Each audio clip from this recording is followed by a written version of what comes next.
Rusia memberikan dukungan signifikan pada Iran atas ketegangan di Timur Tengah. Rusia dilaporkan mengirimkan sistem pertahanan udara dan peralatan radar ke Iran.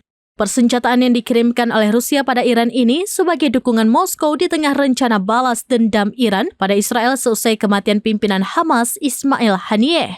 Peralatan radar sekaligus sistem pertahanan udara ini adalah antisipasi serangan Israel. Rusia berupaya membacking Iran agar tidak ada lagi kebobolan seperti insiden yang menewaskan Haniyeh. Sebelumnya, salah satu jenderal Rusia menawarkan bantuan penuh pada Iran dalam mengatur serangan balasan pada Israel. Bahkan dilaporkan bahwa Rusia juga sampai menginstruksikan para ahli mereka untuk membantu Iran merencanakan balasan pada Israel.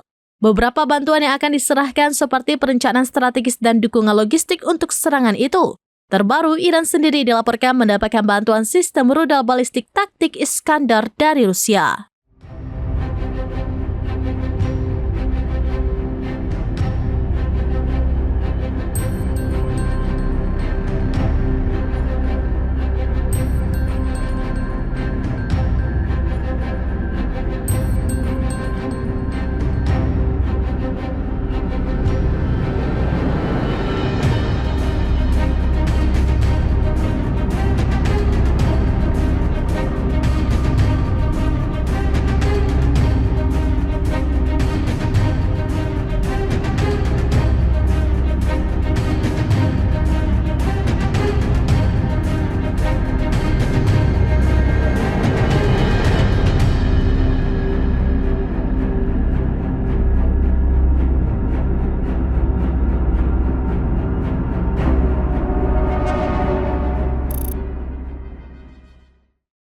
Download Tribun X sekarang, menghadirkan lokal menjadi Indonesia.